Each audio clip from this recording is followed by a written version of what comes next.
Okay. Jess, how about just saying your whole name so that we can make sure we get everything right there? Jesse Antoine Marcel. Seriously? Seriously. Antoine. Antoine. And you are a physician? Correct. And what field of medicine do you practice? Well, I specialize in ear, nose, and throat conditions, tonsillitis, ear infections, you name it. Anything above the clavicle I have to do with. And you also are in the National Guard? Correct. How long have you been serving the National Guard? Since 1978 or 79. Jess, I wonder if I can take you back to the night that your father came home. Do you have an idea about what time of the night that was and what you were doing at the time? Well, I was asleep for one thing. I want to say it was very early hours. It was either very late in the evening or very early in the morning when he came back here. And I had awakened both myself and my mother. And why did he wake you both up? He had something he wanted to show us. This apparently was some debris or something he brought in from the field at that time, and I understand he was on his way to the air base to deliver this, but he felt that this was unusual enough that he wanted us to see it first before he delivered it to its proper destination. And what happened? What happened after he woke you up? Well, he was, as I recall, very excited, and again he said, "I want to show you something," and so I got my house coat on, as did my mother, and he had gone out to the car and brought back in some metallic debris. I believe it was in a box. I don't recall whether I walked outside with him or not, but he made it seem like the 1942 Buick we had was loaded with the stuff in the back seat and in the trunk area. At any rate, he brought the material in and spread it on the kitchen floor, and in an effort to try to piece it together like a jigsaw puzzle to get some idea of the form of this, but unfortunately there was too much of it, too finely divided to do that. How old were you at the time? 11. And when he spread all this material out on the floor, what was your impression about what this material was like? How would you describe it? Well, initially just looking at it, I said, well, what's this all about? I'm sleepy. But then when you get down and looking at it, it was the unusual character of the debris, and I want to say that he said something like this is from a flying saucer, but I'm not sure that he said that, but the meaning was clear that this is something very special, and he wanted us to look at it. And what's your recollection about what the material looked like, felt like? Well, I could divide it into three major categories, thinking back on it quite a few times. There was a lot of rather thick foil-like material, kind of not a shiny aluminum, but burnished or a slate gray type of aluminum metal. There was black plastic type debris like bakelite, which was shattered. It was very brittle material. And then there were fragments of what appeared to be I-beams, relatively small, but the typical I-beam type configuration. Let's talk a little bit about each category for in a little bit of detail, if you will. Let's talk about first the foil-like substance. What was the size of this material? Well, I don't recall seeing any piece that was greater than 4 to 6 inches in circumference or in diameter. I don't recall whether I tried to test it for being able to tear it or bend it or anything like that. It was very light, and again, a dull metallic gray color. And there was a lot of that. How thick would you describe this material? Well, it was thicker than the usual kitchen foil. I guess there's a newer foil out now for heavy-duty use that is used in storing food, and that's approximately what it was like. In terms of thickness? In terms of thickness. Any other similarities to everyday household items that people... Well, it's metallic, that's about all I can say. Not shiny. And the pieces of the foil-like substance, what shape were they? Well, it was, shredded, at least, torn. So irregular in shape? Irregular, right. And there was a lot of this material?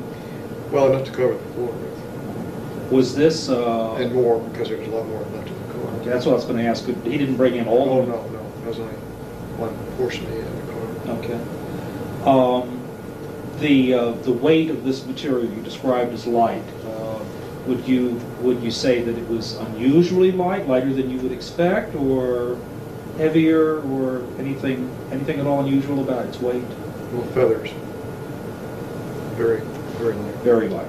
In other words, you could take a piece and it wouldn't just fall to the floor, but it kind of drift down fairly slow like a feather bed almost. No, that's very interesting. And did you actually see that? No, I did not, but this is what, I would have thought it would be like, if I would have done that. And I felt it drifted fairly slow. Light as a feather. Interesting. What you described as almost plastic or bake-like material. Tell me a little more about that. Well, it was black, brown in color. Again, irregular pieces. About a 1/16 of an inch, maybe a little bit greater in thickness. And brittle. At least I suspect it was brittle because it shattered like glass. I want to make sure I understand. You didn't actually see it shatter, No. but it appeared to have been shattered. Yeah, I didn't try to bend or test any of these things I saw. I just picked them up gently and handled it and looked at it. Anything else unusual about the weight of this material? Plastic It light. was very light also. It's kind of hard to, I don't recall this, comparing it with other at this point. Anything else worthy of comment about this material? Would you recall? Basically just the description of the color, shatter type bake-like material. Then. Now how about what you described as I-beams? What were those like? Well, they were, again, looked like the same type of material that the foil-like material is made of. Metallic, dull gray aluminum, except very light again. I did not try to bend it or stress it in any way, although the piece I remember looking at was about 12 to 18 inches in length. Both ends, I think, were shattered or broken off, wasn't as clean cut. And the material thickness appeared to be about a 1/16 of an inch thickness. And what color was it? Again, it's a dull gray, like a flat aluminum finish, I guess that would be a good way to describe that. Metallic? Metallic, definitely metallic. Anything else unusual about this particular piece of material? Well, the most unusual part of this whole thing was what was on the I-beam, on the inner surface of the I-beam. Because as you look at it head-on, there appeared to be a type of writing on the mainframe itself. This writing was definitely a purplish violet hue. It did have an embossed appearance because you could, if I recall, you can rub your finger along it and you tell it had texture. I don't recall seeing any lines or letters of any kind, but it was more like geometric shapes. Or, well, it's hard to describe it. It was curved geometric shapes. There might have been some triangles and circles, but it was solid. Is it possible you might have mistaken it for Russian, Japanese, any other language? No way. Anything like hieroglyphics? Well, in my first impression was this is Egyptian hieroglyphics, but I knew enough at that time to know that it wasn't, because hieroglyphics usually have some animal symbols in it also, if there was none. And the lettering, or we can call it lettering, of these symbols. Individual symbols. They were not connected. Okay. They were in color? Yeah, yes. But they were on a surface that was what? Well, the surface was the same color as the rest I-beam, dull metallic gray.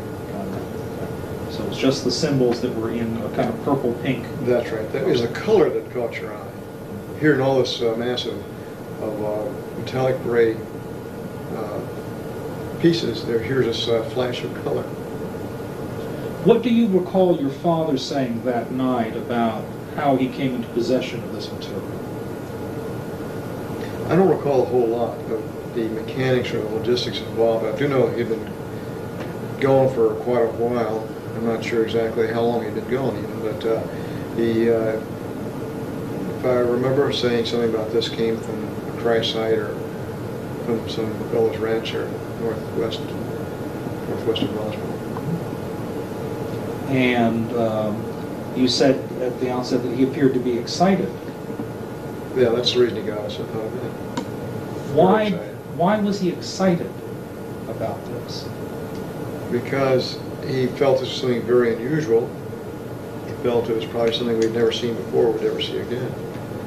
And again, I want to say that he said the words flying saucer, but I cannot be sure about that. I'm almost positive he did, but I can't recall verbatim what he said. When you said that your father had been gone for some time, do you mean hours or days or something? Again, my memory's kind of hazy about how long he was gone. I know he was maybe more than 12 hours, maybe a day or so. And how long was he at your home that night with the material on the floor? The total time there was about 15 or 20 minutes. And what happened after that? Loaded it back in the car and took off. Do you know where he went? Well, he was going back to the base. So that was my understanding. When did you next see him? Do you recall? I think it was the next day, although I'm not absolutely sure about that either. And did you have any conversation with him about what had transpired since you had seen him last?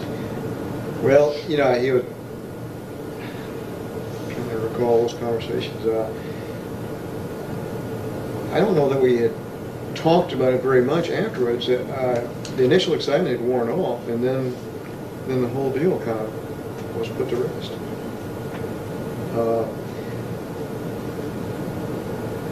There's still a feeling that there's something very unusual about this. It was not, something commonplace, like they would like to say weather balloon or radar target. Your father didn't think it was a weather balloon or a radar target? Never did. Did you think it was? Well, even at that young age, I had kind of an interest in electronics and weather and things like that. And I'd seen weather balloons and I'd seen pictures of radar targets. That was not one of them. Was it like anything you'd ever seen before? Not really.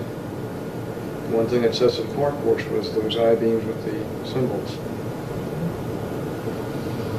Did your father ever speculate about what it was, where it came from? We would talk about it periodically over the next several years, perhaps, and we'd always thought that it was something very unusual. I think initially they might have thought it was even a Russian weapon or something. That was for the reason for the cover-up or the burying the story. But later, it was determined it was not a Russian one, and so that left one other possibility that it was something from out of our atmosphere. Was your father in the habit of discussing his work? Well, he was in intelligence. No, he was not. Not in the habit of discussing his work. So I guess it wouldn't be real unusual for him to be rather quiet about it. Yes. He was not given to, verbal diarrhea about things like that. But he obviously did eventually talk. Yeah, as time went on, the seed had been planted in the back of our minds that there's something very unusual about this. And from time to time, you'd read about some UFO sighting in the paper, and it would trigger maybe a little conversation about what this was. Knowing your father as you did, what do you think motivated him to go public with this account as he did? Well, this didn't happen for years, and he was a radio amateur, loved ham radio. And I don't know the exact scenario, but I can picture that maybe they were talking on ham radios. He was talking on ham radio with somebody, and maybe the discussion came up about a recent UFO sighting, and he would say, "Oh, by the way, I was involved with one," and I could picture that as being the mechanism that this thing came out. I don't know that to be sure, but that's, I think, most likely way. And when journalists and people came to ask him to be interviewed for this, do you think he had any reluctance? Do you know if he had any reluctance about speaking more publicly to a wider audience about this? Well, this is many years later, and he'd lost track or touch with the Air Force community. And I think at that time the uniqueness had worn off a bit, where he felt less constrained to keep quiet.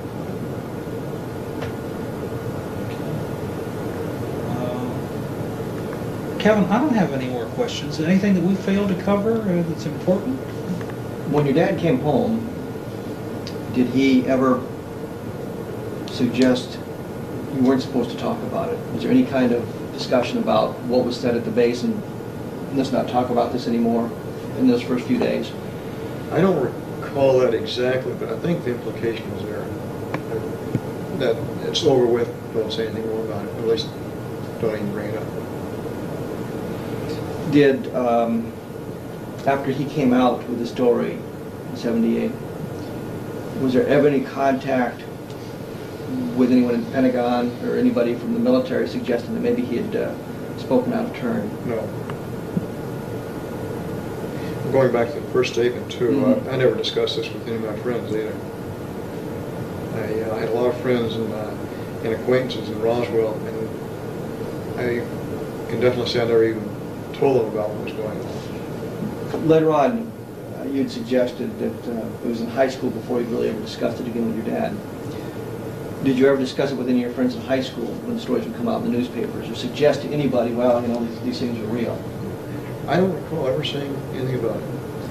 When you would see these stories in the newspapers, kind of what was your reaction to it? Was it kind of, I know something more about it, or?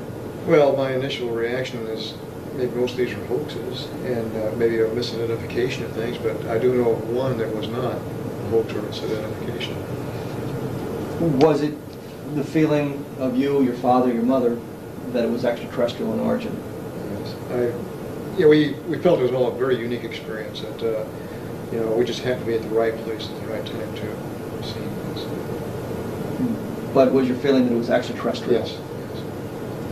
Actually, my own personal thoughts was, after we started sending satellites around, the Russians in 1957 with the Sputnik, I felt that maybe this was a probe that happened to land on our planet from someplace else. From another planet? From another origin. When you had the debris in the kitchen, was there any odor associated with any of the debris at all that you can recall? No. Did the material feel cold to the touch at all? Well, it was metallic, it was a hot night, Mm-hmm. so it didn't, I'm sure it's the ambient air temperature, whatever that was at that time. Is there any possibility that your dad might have slipped a piece out of the box to keep for his souvenir? No possibility. He'd never think of doing something like that? Not at all. His background was intelligence. Was that his job all through his military career? Was he always in intelligence? Well, that and photo analysis, interpretation. Mm-hmm. They're important. Now, did there have been stories that he flew as a gunner? Well, he did man the guns, I know that. I think what happened, he was a navigator, or he went aloft many times to view the bombing runs personally, despite the fact they had photographs, but he'd get more information by being there on the site. Mm-hmm. And I do know one time that they were shot pretty badly, and he had to take over credit guns. He must have known how to man the 50 calibers for some reason. I know he did that. He described sitting on an empty box of ammo and having some slugs go between his legs through the box from a Japanese firing at him. and was quite excited about that, I can imagine. And another time they were shot down. They had four engines shot out. The plane and the B-29 doesn't fly very well on two, and when the third one gave up, they're going down like a rock. Did he have to bail out, or did they? They bailed out. Yes. Bailed out. So his military career, he was basically in intelligence mostly for his Right. his military career.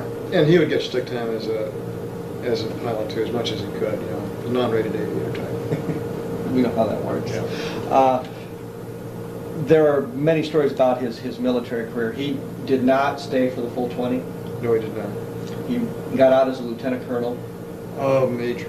He was given a reserve commission of lieutenant colonel, but he was on active duty as a major. So he never served as a lieutenant colonel? He then? never served as a lieutenant colonel. I know a lot of the reserve papers he got to him was addressed to Lieutenant Colonel Jesse Marcel, but he never had the privilege. The lieutenant colonel. So he got out. He had no military pension. No.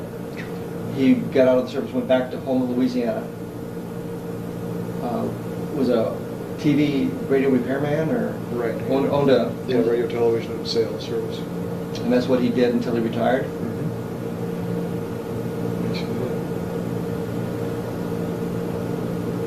And the first time you remember him really talking about this, you were in high school. Said something while you were in high school. Well, about that time frame, you know, because at that era, you know, flying saucers were in the rage. You know, you read about these reports in the papers and these sensational magazines and things like that, which tend to degrade the story. As if we need that sort of thing. But he was, for the most part, pretty close-lipped about this, even after he was out of the military. Right. It was not a really daily topic. And there was no military pension for him to protect, or no threat of... No, the only thing he had from the military was he fell off the roof when he was repairing his ham radio antenna in Roswell, and he had a fracture of the Oregon elbow, and I think he had $14 a month, you know, for disability, you know, which is a very minor disability, but that was the only thing he got. So that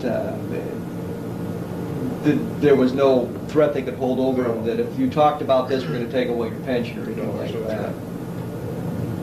Do you remember how much time he spent on active duty? How many years he got in? Well, I know he went in 1942 and stayed till 1949 or 1950. So 7 or 8 years is all. And there was the story that's been published that he wrote the speech for Truman when the atomic bomb was exploded by the Soviets. Any truth to that, or he provided the intelligence information for the president? I have a vague recollection of something of that nature, but I don't know that he wrote the speech. But I do know that he was in on preparing something, gathering information. It's part of his intelligence function. Right, yeah, but that was not really a subject of conversation. Did you ever notice your dad, or did your dad ever break security other than this one time when he brought the material home? Although he really wasn't breaking security since it wasn't classified yet. But did your dad ever break security at all that you can recall? One other time, yes.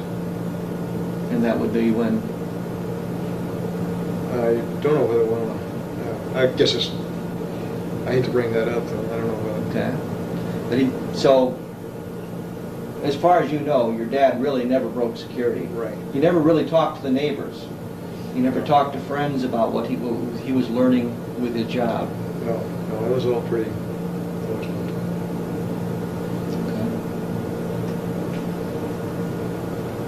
Okay.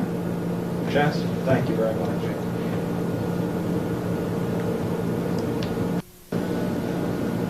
I'm just going to ask you some questions just to get you started. No. Okay. Vern, tell me about your relationship with Barney Barnett. How did you know Barney? I first met Mr. Barnett. I was with the 333rd Bomb Group in Dalhart, Texas. At that time, Mr. Barnett was living in Mosquera, New Mexico. I met him in late 1943. I was on a bomb drive for the squadron commander out of Dalhart, Texas. So you both were in the service together? Oh, we were not in the service together. He was a civilian working with as a civil engineer at the state of New Mexico. And what kind of relationship did the two of you have? Well, Barney didn't have any children. He'd raised a niece. He sort of took me under his thumb And during the visits, he treated me just about like a son. So, pretty close relationship. Real close relationship. I understand around 1950 he told you a story about something that had happened sometime previous. Can you relate that story to us? Yes, Mr. Burnett told me that when he was coming back from one of his field trips, he'd run onto a flying saucer that had burst open, and there were 4 beings on the ground, and that he was surveying the site, and about that time an archaeological group from the University of Pennsylvania come on the site. There were about 4 or 5 people with this group. As they were just starting to look things over fairly closely, the military moved in and gave them a briefing to not say anything about it and to keep quiet, and that it was in the national interest that they get out of there. What was his feeling about what it was that he had experienced? He had no qualms about what it was. He said the vehicle from outer space without any question. The beings on there were not exactly like human beings. Similar, but not exactly. How did he describe them?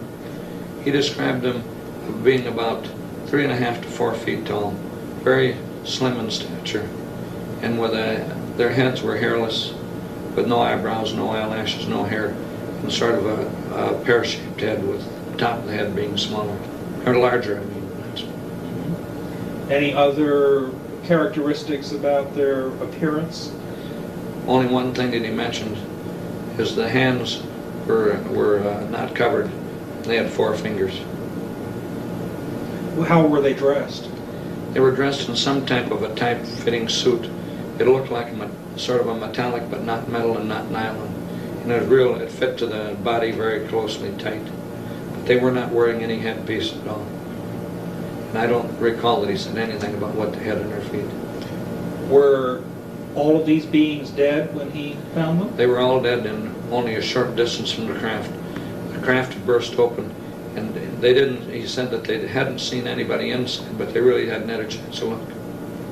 These were all outside the craft and quite close to the craft, within not too many feet from the object. How did he describe the craft? Typical flying saucer. Disc-shaped? Disc-shaped, and of pretty good size, not small. It was a craft that probably could have carried quite a few beings. It wasn't one of the little small discs that was reported in somebody's place. It was probably 100 feet. Big. Really? How did he describe the impact site, if at all? He said it had come to rest at sort of on not a high bank, but sort of a ridge or a bank, and had hit against the bank. It had split there. But otherwise it was intact. Did he describe any other debris or wreckage besides the... There was no, according to him, there was no wreckage or debris around his craft. But did he give any description about the archaeology team? Nothing, except there was 4 or 5 people. And they were obviously there for a dig, and they had just come upon this just about nearly simultaneously. He just arrived there, and here they come. Any names of any of these individuals? He didn't have any names, because the short period that they were there, and by the time the Army rounded him up and told him to get out of there after they'd briefed him what and not to say and so on, he got his pickup and headed back for his office. Did he ever tell this story to anybody else? He went back to his office, and his boss, he started to tell him, and the boss told him, "Barney, don't tell me anything about it. I don't want to hear about it. Just forget it." And he says, when I was told that, beside having been told not to say anything, he said, and I'm not going to have people think I'm crazy, so I never told anybody else until the time he told me about it. Did he ever experience any form of harassment from the government? They were harassing him on income taxes. And I know that one time I visited him down there in 1950, and he was really nervous. This was either the 2nd or 3rd time they had audited him. And I can't understand why they would audit him, because he didn't do any outside business. They had all his income from his job. What kind of man was Barney Barnett? Barney Barnett was a real private individual. He didn't smoke, he didn't drink. His family and himself were very private. They associated with people, but not too much on a social basis. But he was very reliable, professional man, lived a lot in the outdoors, and knew the outdoors. Collected arrowheads, and he and I went on arrowhead hunts, had gone on pottery digs ourselves. He showed me how the rattlesnakes operated and how they struck and so on. So we had a lot of time together, because way out there in New Mexico, when you're driving around, there's miles and miles and miles, there's nothing. So we had a lot of time to talk. But in all the time I knew Barney, he never told me a story. I was never told any story of any kind about anything. So I believed anything that he would say was reliable. I could have had a lot more information, but I didn't pump him for information. At that time, I was raising a family and busy in the military, and 15 things to do. And I could have got a lot more information from him, I'm sure. But it was one of those things that you think back, we hadn't had anybody in outer space, we hadn't had anybody in the moon. If it had been, if we had progressed with this sort of thing, I might have been a little bit more interested in details. When he related this account, what did you think about the story? I had no doubts about it. Knowing his reliability, I had no doubts, but it was real. And of course, he said that he was sworn to secrecy. I was still in the Air Force, so I didn't go around blabbing this to everybody. Matter of fact, I had no reason to really bring it up to anybody. The first time it was brought up is when the Dr. Friedenberg was in Bemidji. He gave a lecture on UFOs. I had gone. And I listened to this. I thought, you know, I wonder if I should relate this to him. They're doing a study, and the stuff might be important to his studies. So as a matter of fact, I thought about it, and then I left the auditorium, and it was cold out. It was late fall, I think. I walked about a half a block from there without saying anything. I thought, well, maybe it's a good policy to go back and tell him this. You know, I didn't feel comfortable not doing it. So then I walked back and talked to him. And a few days later, this Mr. Moore was near, and he came over to my house and interviewed me about the details that I had.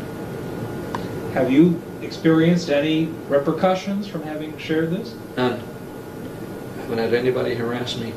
Everybody that watched Unsolved Mysteries, I've had nothing but good comments. Most people believe these actually exist. And I don't really believe that I've had one bad comment. However, they intentionally didn't give your address. But I had calls from every province in Canada except the eastern ones, from Florida, Texas.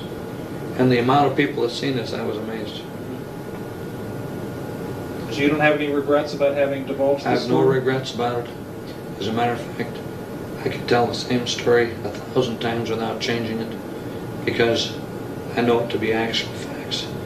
I'm not about to alter anything.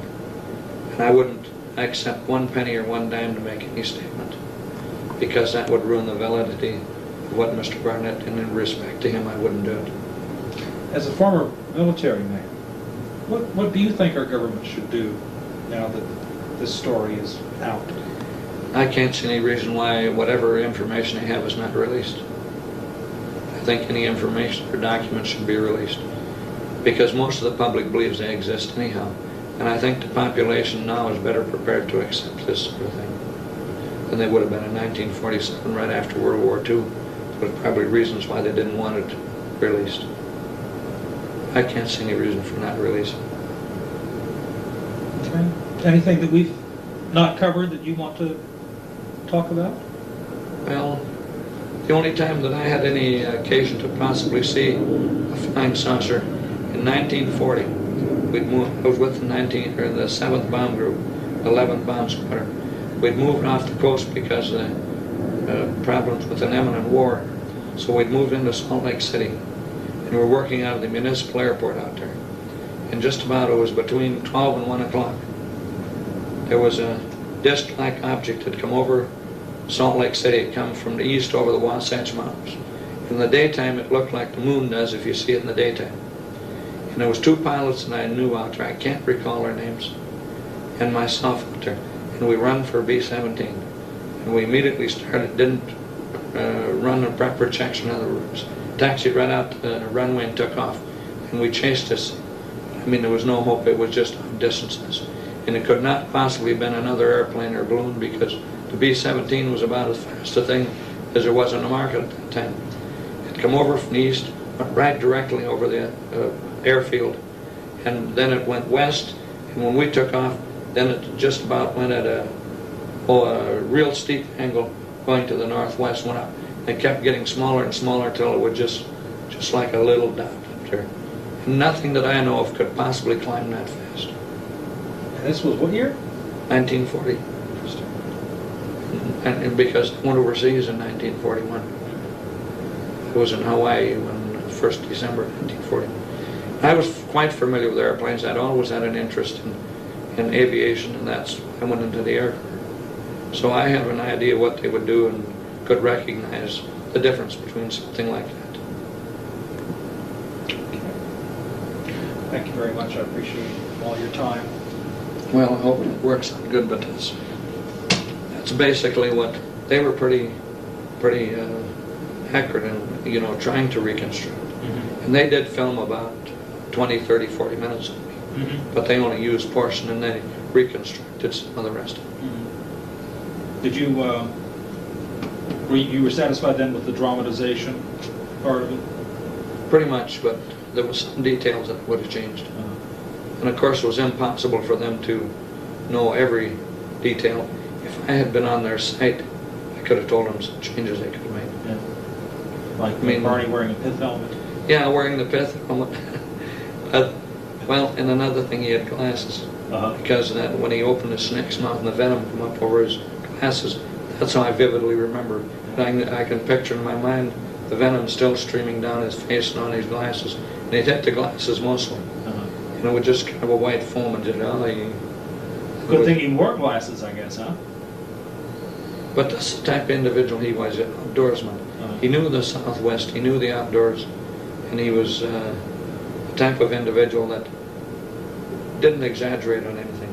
We did a lot of things outdoors. And I know that New Mexico because I know what a vast uninhabited area that place is. Yeah. That's why the group from New Mexico was kind of laughing about some of the things I was telling them. Because they know what you're talking Yeah, about. they know exactly that I'd been through a good portion of the state and I'd lived there. I lived in Clayton, New Mexico one time. Where are you living now? Bemidji. Still in Bemidji. Still in Bemidji. And I put in 21 years in the United States Air Force, retired from them. I put in 30 years with the VA, just about 30 years. So? I like working. And I'm interested in things. When I visit foreign countries, other places, I see everything. Industries, what the people are doing, how they make a living. You know, I'm not one contented just to sit back and go and lay in the sun somewhere or go to the beach, whatever. Yeah. I just like to get in the mainstream of things. I'm interested in what's going on in the world and out of this world too. Yeah, obviously. Vern, could I ask you to just sign this form for me? Well, the officers all left, and we have some minor maintenance. Mr. Porter, what were you doing in Roswell, New Mexico in July of 1947? I was a flight crew member. At the Army Air Base? Right. And what was your rank? I was master sergeant. And what would normally be your duties as a flight crew member? I was a flight engineer. Engineer. Okay. And what sort of normal activities would you engage in? Well, I took care of the engines in flight, and weight and balance and fuel management. And did you log in a lot of hours in doing this? Right. What craft did you usually fly, sir? It's a B-29. Exclusively? Yeah. Okay. Then. All right. I understand that something rather unusual happened in July of 1947 at the base, and you were involved in a flight. What happened that day that you recall? Well, we flew these pieces. They told us it was parts of a flying saucer, and we flew from Roswell to Fort Worth. And we started out. They told us we'd be going to Wright-Patterson in Ohio. And we got to Fort Worth, and they transferred them to B-25 and took them on to Wright-Patterson. And what did you do then? Then we returned to Roswell. Okay. Who do you recall was on board that B-29 when you left Roswell? Colonel Jennings was on board, and Colonel Barraclaw, Major Wunderlich, and Major Marcel was ones up front. Okay. And who was it who told you that these were pieces of a flying saucer? I don't remember just who it was, but it must have been Captain Henderson. What did you think when you heard that? Well, it was first I'd heard of a bunch of flying saucers. So it didn't really mean a whole No, lot, I it didn't. guess. What was it that was actually loaded on board that you saw? Well, we had it's just packages in wrapping paper, and one of them was triangle shaped, about 2.5 feet across the bottom, and the rest were in smaller packages, about shoebox size. The triangle shape, is that an unusual kind of packaging? It seemed to be. Yes. And this was brown paper on the outside? Right, with tape. And did you actually load this stuff? Yes, right. What was your feeling when you... Well, just like picked up an empty package. Is that right? Right. Very light. Right. From feeling the package, did you have a sense of what it was that was underneath the brown paper wrapper? Not really. Just brown Just paper fine. and tape, Mhm. but very light. Right. And approximately how much of this stuff did you bring onto the B-29? Well, it's the one triangle-shaped package and about 3 shoebox-sized packages. Oh, so it wasn't... Not very much. Okay. I don't know, if we were to... Can you give me an idea about what the volume of all of this would be? Well, it's... Could you put it in, say, a back seat of a car or the yes. trunk of a car? Yes, it was just small packages. And you took a B-29, was it necessary to take a B-29? Well, that was the transportation, I guess. That's all you had? Right. Okay. And what did the fellows talk about on the way to There wasn't much talk. They didn't talk back and forth very much. Nothing about it. Yeah. Much. Would that be unusual? Was there normally a lot of conversation Well, between the This officers and wasn't crew? a regular crew, so How is that? Why do you say it wasn't regular? we had officers from other squadrons in the plane. And the Colonel Jennings was the deputy base commander, and Major Marcel was the intelligence officer. Would it be unusual for them to be on such a yes. flight? Right. And you arrived at Fort Worth at Carswell, Right. and what happened then? Well, we parked on the front flight line, and Colonel Jennings told us to finish. We had some spark plugs to change, and he said as soon as we got our maintenance done and a guard was posted, we could go eat lunch and come back then. Was there anything unusual about your arrival at Fort Worth? No. So you did your maintenance, then you went out to Right. lunch, and what happened after you got back? We came back and they moved the aircraft to the back flight line Mhm. and told us that they'd transferred the material to a B-25 to go into Wright-Patterson, and that it was a weather balloon, and that was it. Mhm. What did you think when you heard that? Well, I just thought this was what it was. You accepted what you were Right. told. And then you flew back to Roswell? Right. Was there any conversation on the way back about No. this? How about after this episode? Was there any more? No, nothing. Was it something that just wasn't talked about, or did you feel that it shouldn't be talked about? We just thought it was a weather balloon, and that was it. That was it. Okay. Did you have? When did you first share, or when were you asked about your involvement in this? In 1979, Stan Friedman called me in 1979. And what did you learn anything more about this than you had known before? Not a whole lot, no. Does it surprise you to know that Jesse Marcel at least said that it was not a weather balloon? Well, not really. I never thought much about that. After all these years, what do you think it was? It wasn't a weather balloon. You're pretty sure of that? Right. Okay. That's because of what people said? Yes, right. You're out of the service Yes. for a while now, I guess. 27 years, I guess. Are you getting a pension? Yes. Have you gotten any kind of harassment or anything None at all. from having talked about this? No. Do you have any regrets about having talked about it? No. What do you think the government should do now about all this? Well, I think they should let the people know what's what on it. You'd like to know, Mm, yes. yes. So would we. Is there anything that we haven't talked about that you'd like to say, Mr. Porter? No. As long as we got it all straight. Okay. Uh-huh. All right. Thank you very No, much. you're welcome. Mr. Porter, can I say a little bit about yourself? Where are you living now, and what's been your profession over the past few years? Well, at present, I and my wife reside in Southern California in a small community called Spring Valley. It's in the neighborhood of San Diego. I think for our purposes that's close enough.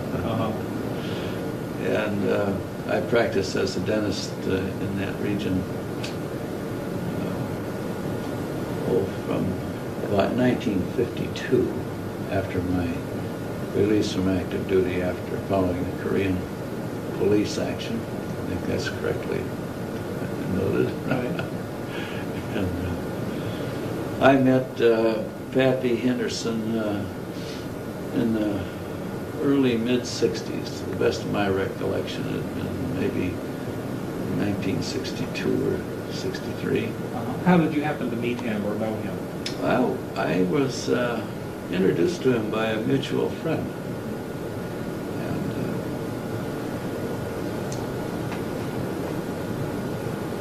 we were, of course, one of my other vocations other than dentistry has been practice of studying metallurgy. And I think that's probably what got Pappy and I together. And as the years went along, I went into other ventures. I wound up actually joining one of his because it really proved to be interesting, and I described that fully at our meeting today. I don't know what else to say. We gained a great deal of respect for each other, and I trusted his judgment as he did mine, I guess. Just was a very nice relationship that we developed. And when did he tell you about something that occurred that was very unusual in 1947? Well, it was, as near as I am able to tell, it would have been, and I think it might have been perhaps the 30th anniversary of that event.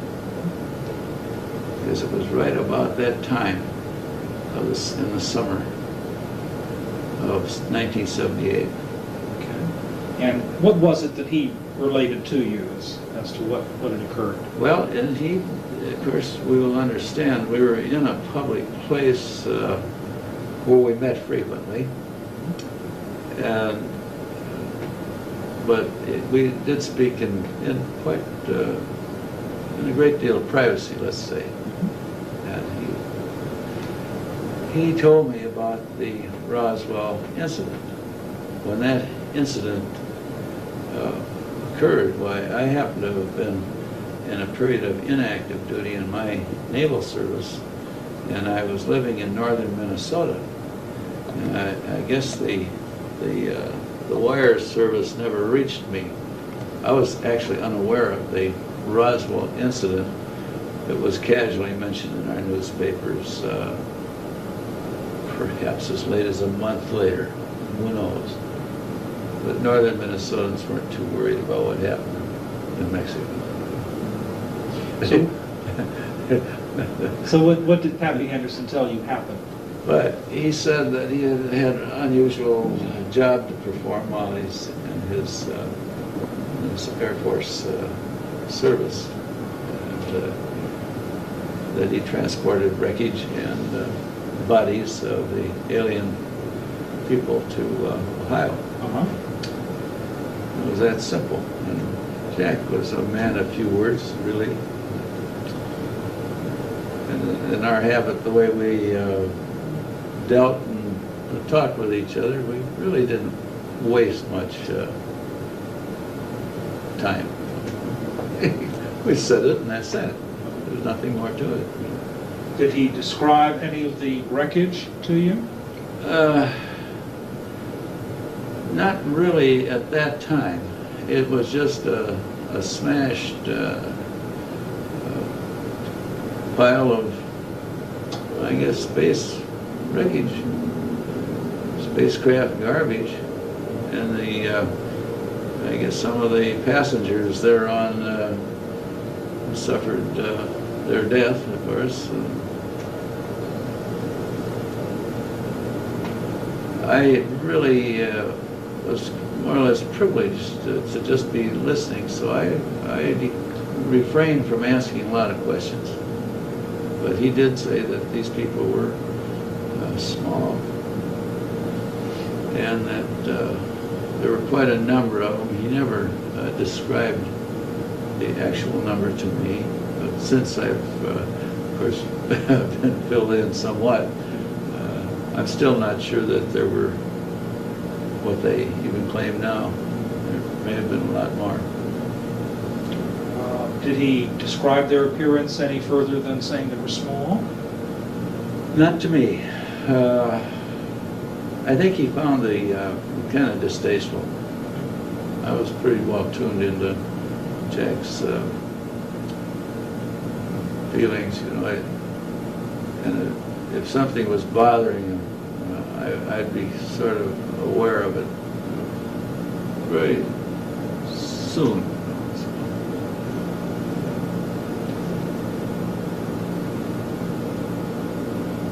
Do you know what kind of craft he flew to Wright-Patterson? Well, as a Navy man, I wasn't too familiar with what the Army Air Corps, later Air Force, had. You know, my experience with airplanes ended with the Taylor craft and Pipers and Aranca sedans and things like that. Pre-World War II, things that I flew. The rest of it was lost. But it was one of the Bs, B-29 perhaps. Did he say what his takeoff point was? Well, I assumed it was Roswell. He did not say to me where it was from. But that he did say that he was going to Wright-Patterson. Yep, that's where he did say, and he said that the remains were there. And he said very likely in a frozen state. Which would lead me to believe that, that being the case, that autopsy work was being planned. And would have undoubtedly been performed. So. Did he relate any information following this flight that would shed some light on what the wreckage or the bodies were all about? No, it was perhaps a year later. And we were meeting again under about the same circumstances. We decided to have a game of pool, and when we had a little break in our game, why he produced this piece of metal for me to look at. He said, what do I think of it? I said, well, it's different. And I felt it, and it did feel different. And I studied it some. I was able to determine that its metal structure was different than alloys like we have in our aircraft, for instance. And of course, he did preface his question by stating this was from this craft. And apparently, I think it was a case of appropriation that he acquired this, for future study perhaps. At any rate, I gave it a good thorough looking at and decided that it was an alloy that we are not used to, or we don't think we do. But there is a possibility we may be able to come up with something like it. And what do you It's a very base this? big, roundabout statement. I understand. How about describing it for me? What did it look like, feel like? Well, it was a lustrous, a gray lustrous metal that resembled aluminum. It was lighter in weight and much stiffer. If you're familiar with aluminum alloys like ST37, it's a very stiff, tough aluminum. Well, this was harder and stiffer than that. Could you bend it? No, not, and I didn't want to try. The edges were pretty sharp, and Jack didn't want to let it out of his personal ownership, So I couldn't take it into my lab and do some testing on it, which I really would like to. Number one, I'd like to have found out what it would take to machine it. In other words, in machinist language, to mill it. That decision came as a result of our having made an alloy similar to it, which up to this point no one's been able to scratch it, so to speak. But that's kind of beside the point. But I think this is one of the reasons that Jack showed me this piece, because our association had gone on quite a few years and he trusted me, and I didn't tell anybody about it. I think this is my first discussion, or at least the meeting as of this date. Publicly. So What did he do with this piece of metal? he put it in his pocket, and that's the last I've seen of it. It's probably in his personal effects somewhere. His wife states that there's many boxes of his things that she has gone through or opened or looked at. So could be that that piece is there, and I'd certainly recognize it if it were. My feeling was that the metal itself was not, it didn't have a crystal lattice structure like alloys that we make, that it was more of an amorphous form, and that the fractures of the edges were more like fractures rather than tears. As I recall, they had a conchoidal appearance, like plate glass or bottle glass, for instance, would have if you break it. Smooth, concave shapes with real sharp edges. What's significant about that, if anything? Well, it indicates that it's not crystalline, which may have a lot to do with its physical properties, perhaps in flight, or resistance to heat, like entrance and exit. I know we're using non-metallic materials like steatite to coat our shuttles with, and so on, to absorb the heat. This apparently didn't need that. Would your, with your background and your knowledge of metallurgy, would you think that this was something that would have been easily manufactured using technology available at the time that you saw this material? Well, I don't think it's been easy for us to do, no. I think we're looking at pretty high temperatures in smelting, for one thing. I think now, perhaps it would be easier. They have refractories, for instance, have changed, like furnaces or smellers. They are able to tolerate better temperature, higher temperatures. And well, then we have more, let's say, more sophisticated temperature control, things of that nature that would be needed to perfect an alloy like that. But I do think that that the metal, and I think that should be used with quotation marks, the metal is a siliceous alloy. That's my own opinion. And what does that mean to the layman? Well, that it's a compound of silicon with whatever the main constituent metal itself would be. We found some in the United States, the atomic weight of which appears to be somewhere very close to iridium. And in fact, that causes a considerable problem in, for instance, the lab techs reading the plates because of the overlay of the lines, the spectral lines. And in fact, there's one material that was smelted and the button made, which proved to be a similar alloy, but it's one we made ourselves. Yeah. It weighed a lot more, though. It was heavier. What is your own belief about what this fragment was from?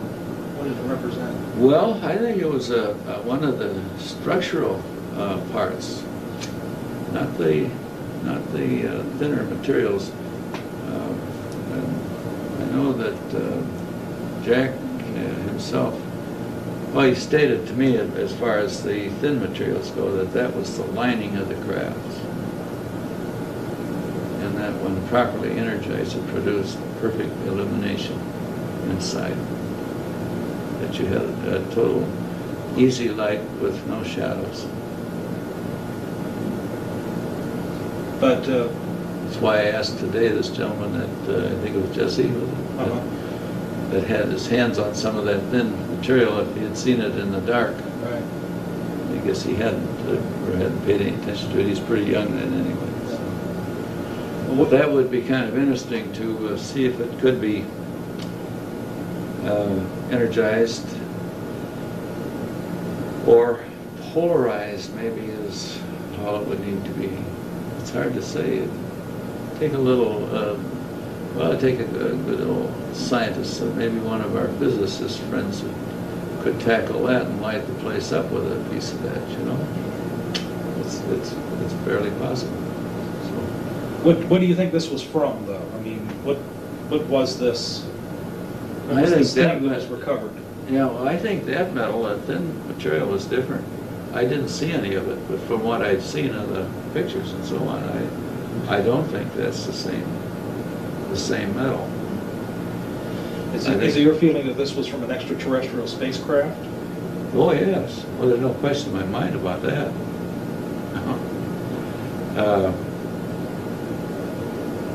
The one craft that crashed and was, as they said, it was just split open. The color of it, the way it looked on that photo, is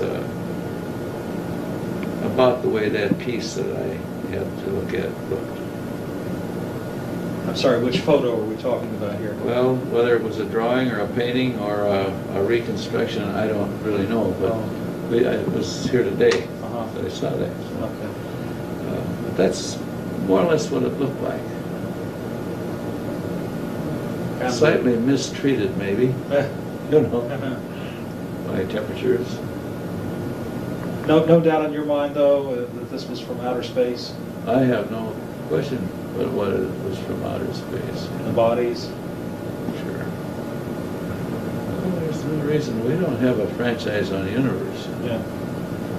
If you're interested in my thinking on that matter, why, I don't think we have a franchise on being the only good guys and or bad guys either, for that matter, in the universe. Obviously, this was something that was considered to be highly secret. Pappy Henderson wouldn't have shared this with you Right, without a foundation of trust. right. Well, he asked me to observe the protocol, to not mention it, which I didn't. I was kind of surprised to find that he'd taken a couple other people into his confidence. But, one of which was Bill, who's here today. Also, there is another one that we discovered.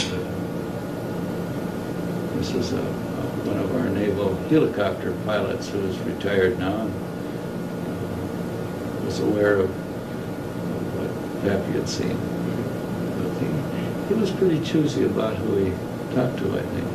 Did he express any feelings about the secrecy aspect, or why it was that he wanted to share this information with? Well, Jack had become ill with adenocarcinoma, and I would guess that he probably wanted to leave it. I think Bill Lounsbury expressed that notion.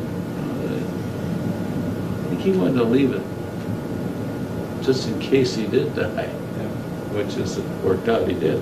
But no, he had great hopes that he would be given a ride, and it would have occurred by now. It seemed like he had it sort of set up in some way. It's beyond my knowledge of his activity. But you know, you take the case at Switzerland event and the Palladian arrivals there. In fact, all the footage that was made of those spacecraft, and which incidentally I've seen some of the film on that, and it greatly resembles our Channel 13, or if that's the right channel, in L.A. That photographed the two that flew over just in it's either in Anaheim or Orange. They just came in and made us swooping in and out, and someone just happened to be taking some pictures and managed to photograph that in action, and the films proved to be genuine. And those looked, for all the world, exactly like the ones in Switzerland. Yeah, Pappy made a great effort to apprise me of what all that Swiss thing was about. In fact, he spent quite a bit of money on books for me and things of that nature, some of which involved some of our own military, where they were doing intensive study to verify the authenticity of these Swiss landings.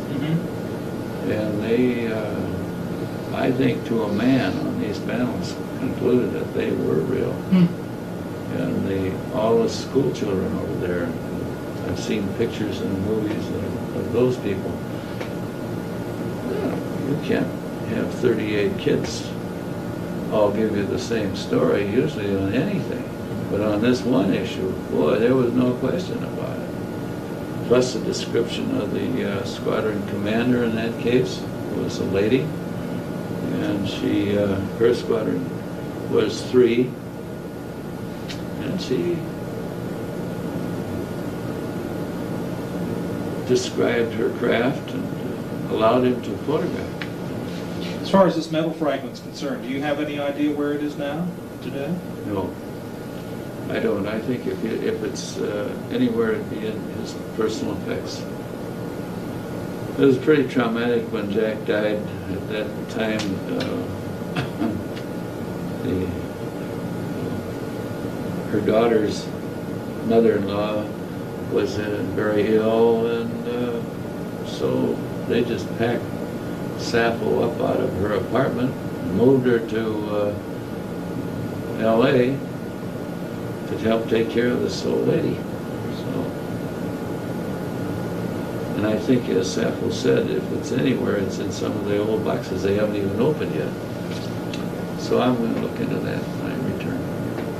See if I can maybe convince her to go ahead. We'd very much like to know what the result of that is. Well, if I get it, it'll head right straight for my safety deposit box, and then I'll get on the telephone. And I won't tell them which bank it's in. They'll have to kidnap me. Well, thank you, Dr. Crumshaw. I No, appreciate you're it. very welcome. I'm hopeful that I've strengthened your thinking in some ways. It's certainly been illuminating. Well, if I find that medal, I'll send it back here. And I should know, I think there was one gentleman, maybe I can recognize his name. Somebody on our board? Oh, David Schwartzman, I bet you. Yeah, Yeah, he's with a the white geologist shirt. at Howard University. Yeah. Yeah. Okay, and I thought he'd be the one that, he seemed to be the most interested in that I'm piece sure. of metal, and also in the smelling techniques Yeah. that were developed to. I bet you know about that stuff.